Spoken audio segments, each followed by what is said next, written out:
Baiklah, jadi untuk poin yang pertama adalah isu hutan melibatkan alam sekitar. Jadi hutan merupakan sebahagian daripada ekosistem yang sangat penting di dalam dunia dan sensitif pada alam sekitar. Hutan merupakan salah satu khazanah alam sekitar yang mempunyai kepadatan dari pelbagai jenis kehidupan yang tinggi seperti flora dan fauna. Gas yang kita bernafas melalui udara ini terbentuk hasil daripada tumbuh-tumbuhan yang menghijau di sekeliling kita. Di antara faktor yang menyumbang kepada pemanasan global adalah disebabkan oleh gas karbon yang dikeluarkan melalui pembakaran, perebutan serta pernafasan.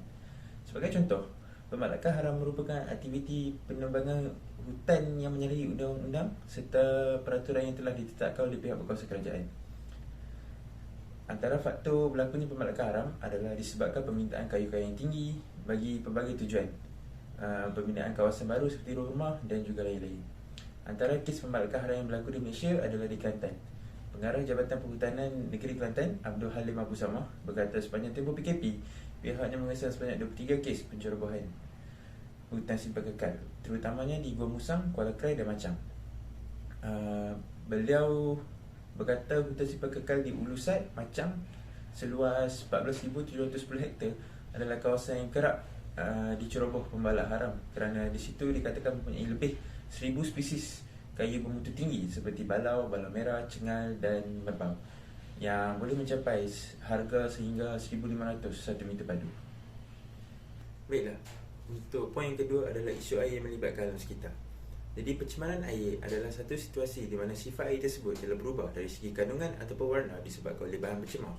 Dalam kebanyakan kes, pencemaran air sering berlaku disebabkan oleh pembuangan sisa kumbahan ke dalam sungai tanpa dirawat.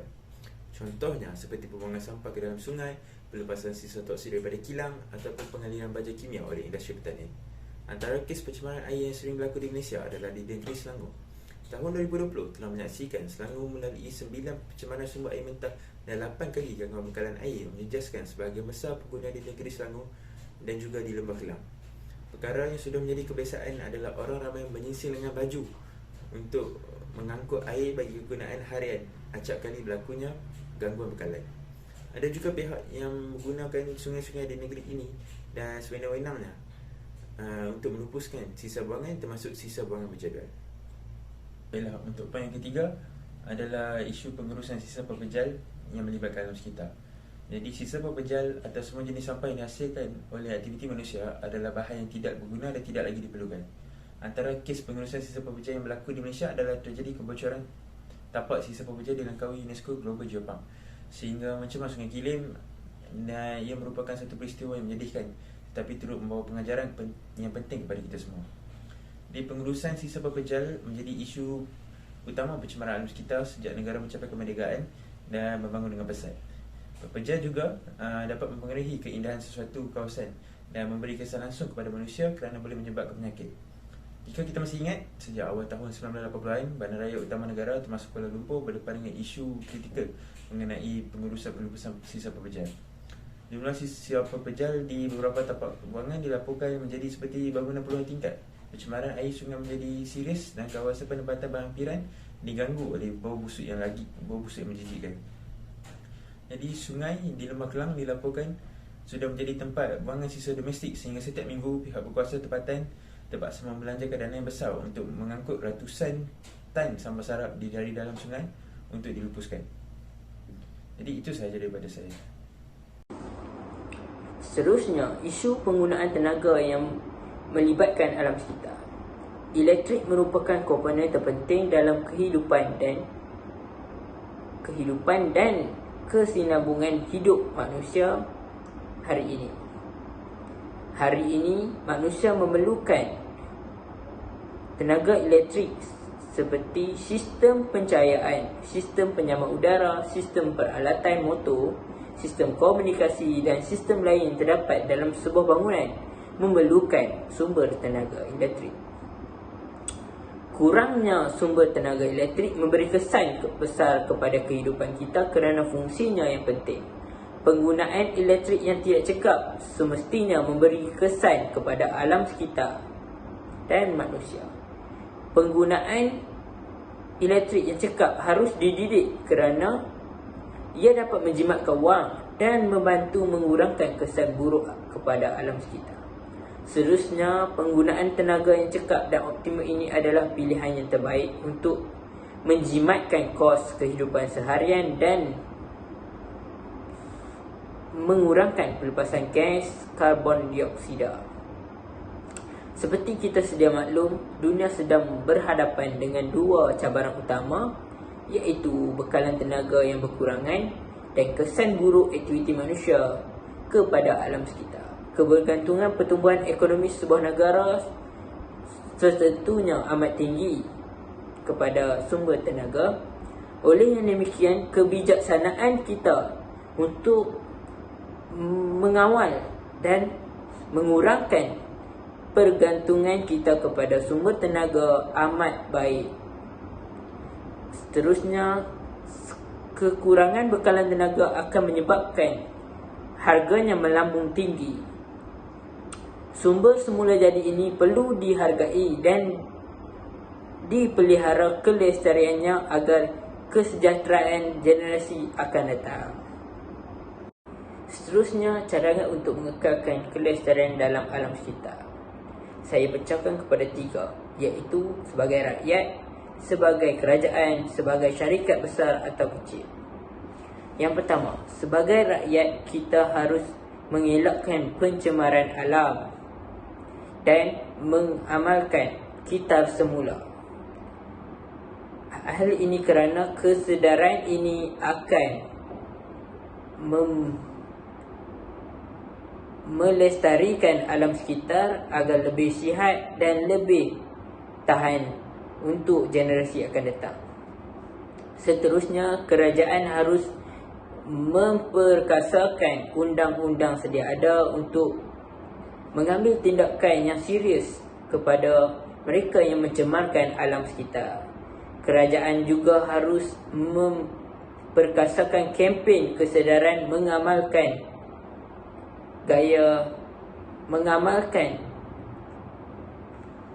kelestarian alam sekitar ini kerana ia dapat membentuk negara yang lebih berwawasan dan lebih berjaya di masa depan untuk menjaga alam sekitar ini. Selain itu, pihak kerajaan harus memperbanyakkan sumber tenaga baru untuk mengurangkan kebergantungan kita kepada tenaga atau sumber tenaga yang sedia ada.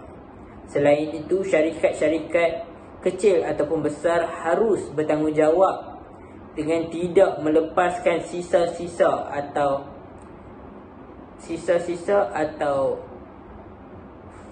mencemarkan alam sekitar dengan aktiviti yang tidak sihat. Sebaliknya, melakukan pelepasan gas atau pelepasan sisa ke saluran yang betul dengan tidak menyebabkan pencemaran alam yang menyebabkan kesan buruk kepada orang lain atau hidupan lain di alam sekitar di dunia ini. Hal ini demikian kerana kelestarian alam sekitar hari ini akan memberi kesan kepada generasi akan datang untuk melihat apa yang kita dapat hari ini, moga dapat kepada generasi akan datang. Assalamualaikum warahmatullahi wabarakatuh. Nama saya Muhammad Iyad Sajidi bin Muhammad Supri dan saya daripada RSR 2454B. So hari ini dalam subjek CTU ni saya nak menyentuh tentang konsep yang ada di dalam cadangan kelestarian alam. Konsep yang pertama, konsep anthropocentrism. Dia merupakan konsep yang falsafah yang meletakkan imej manusia pada dunia dan menekankan kepentingan manusia terhadap perkara lain yang membentuk alam semesta atau alam semula jadi. Dari perspektif ni, berdasarkan konsep anthropocentrism ni, ia dianggap sebagai sains manusia.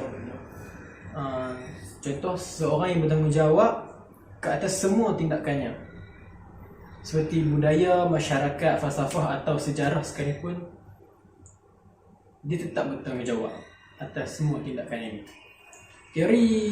Teori ni berpusatkan manusia dipanggil dipanggil anthropocentrism.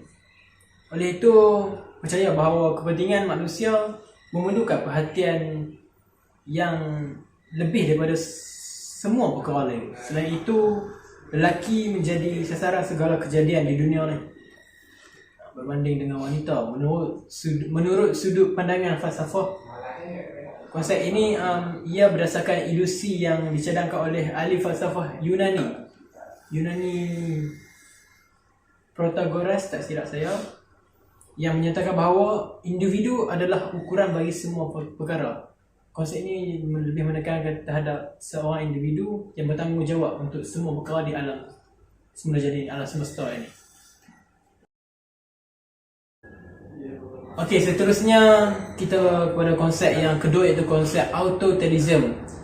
Okey, konsep autotelism ni merupakan fokus moral orang Kantian yang bermaksud niat atau tujuan.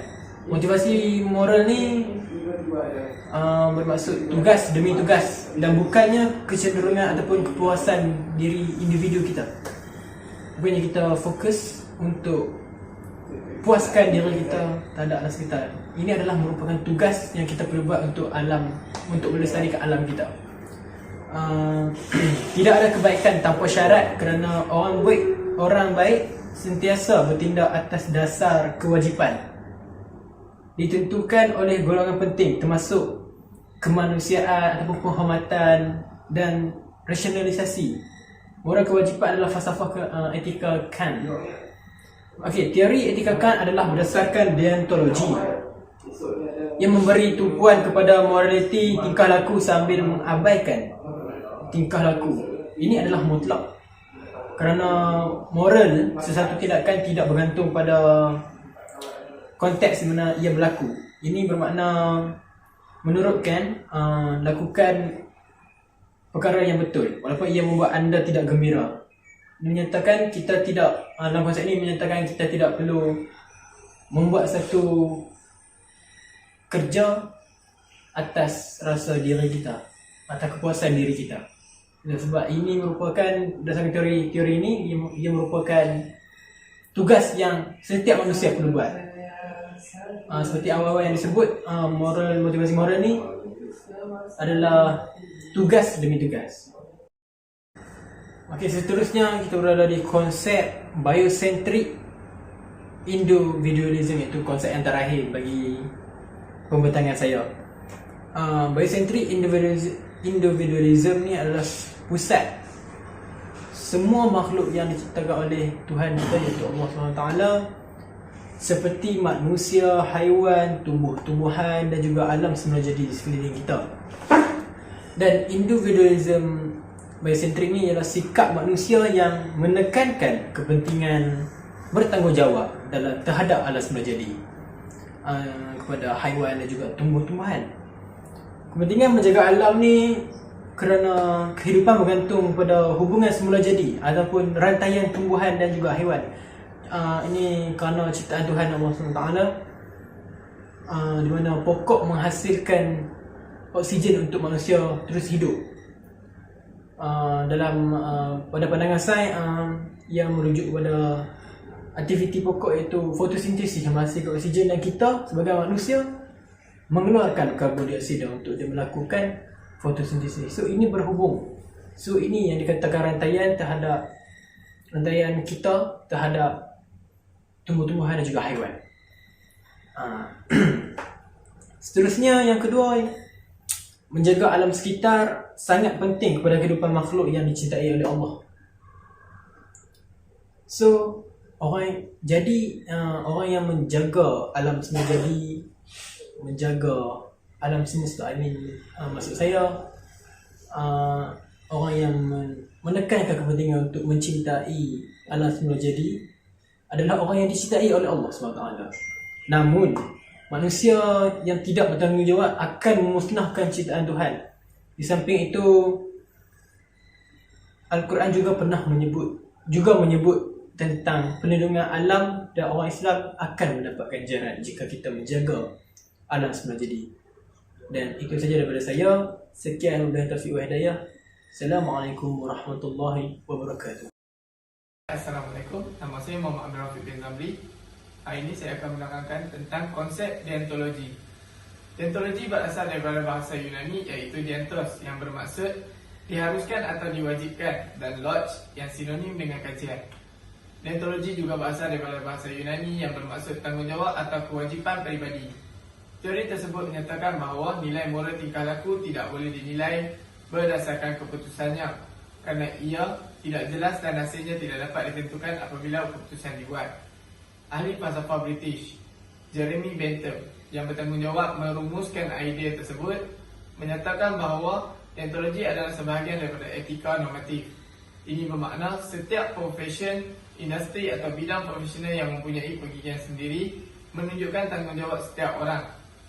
Kedua, Immanuel Kant, seorang ahli falsafah Jerman pada tahun 1724 hingga tahun 1804 yang mengajar di Universiti Königsberg di barat Rusia, sering dikaitkan dengan deontologi jenis ini. Hal ini kerana beliau percaya bahawa apa yang memberi nilai moral kepada sesuatu tindakan, akibatnya bukan kerana tindakan yang kita sentiasa berada di bawah kawalan, tetapi motif atau niat tindakan yang kita adalah di bawah kawalan kita sendiri. Konsep deontologi terbahagi kepada dua, iaitu deontologi tindakan atau existentialisme, sama ada ia mempunyai makna atau sama ada ia bermoral, bergantung kepada cara kita menunaikan tanggungjawab terhadap orang lain. Existentialisme juga berkaitan dengan pilihan moral. Choice adalah berkaitan, iaitu membuat pilihan secara terus daripada fikiran rasional berdasarkan keputusan moral. Keputusan moral tidak bersifat universal, subjektif atau tidak universal dan sentiasa berubah, bukannya kekal dan individualistik. Pelaksanaan tindakan lain oleh seseorang yang dirasakan yakin atau betul untuk dilakukan. Aspek ini menjadi faedah kepada hak individu untuk milih secara bebas yang tidak dipengaruhi oleh faktor orang lain, tetapi masih dalam persekitaran yang rasional untuk membuat pilihan. Yang kedua ialah prinsip tanggungjawab deontologi peraturan, bermaksud bahawa pertimbangan moral harus diukur berdasarkan piawaian yang memuaskan daripada keseronokan dan kesakitan. Prinsip tersebut menegaskan bahawa kewajipan sebagai tanggungjawab adalah sepenuhnya disebabkan oleh amalan. Contohnya, menunaikan janji yang telah dibuat. Nenek berjanji kepada cucunya untuk memberikan ganjaran atau hadiah apabila cucunya cemerlang dalam pelajaran. Maka nenek perlu menunaikan janji tersebut. Jika tidak, cucu akan hilang kepercayaan dan akan cepat berputus asa untuk meneruskan kejayaan kerana nenek tidak menunaikan janji. Seterusnya kita akan bergerak kepada konsep egalitarianisme. Egalitarianisme berasal daripada kata Perancis yang bererti kesetaraan. Ini adalah trend filosofis yang menentukan prioritas tinggi kesetaraan bagi semua orang. Doktrin yang menetapkan bahawa semua orang harus memiliki nilai dasar atau status sosial yang sama. Pada tahun 1894, penulis Anatole France mengatakan bahawa kehebatannya terletak pada kesedaran. Hukum melarang orang kaya dan orang miskin tidur di bawah jambatan, mengemis dan mencuri di jalanan adalah egaliter. Prinsip ini tidak sesuai. Sebagai kesimpulan, semua hidupan dan alam sekitar saling memerlukan antara satu sama lain. Jika ada yang pupus atau terjejas, sudah pasti memberi kesan buruk kepada yang lain. Tahap pengetahuan dan kefahaman meningkat selepas kajian konsep alam sekitar ini dengan tingkah laku yang betul. Selain itu, kita dapat meningkatkan ilmu hubungan antara kesedaran alam sekitar dengan tingkah laku mesra alam. Manusia mempunyai fenomena sosial yang merangkumi politik, ekonomi dan budaya suatu masyarakat. Disiplin yang tinggi akan menjadikan seseorang manusia lebih berjaya dan melahirkan masyarakat yang cemerlang, gemilang dan terbilang.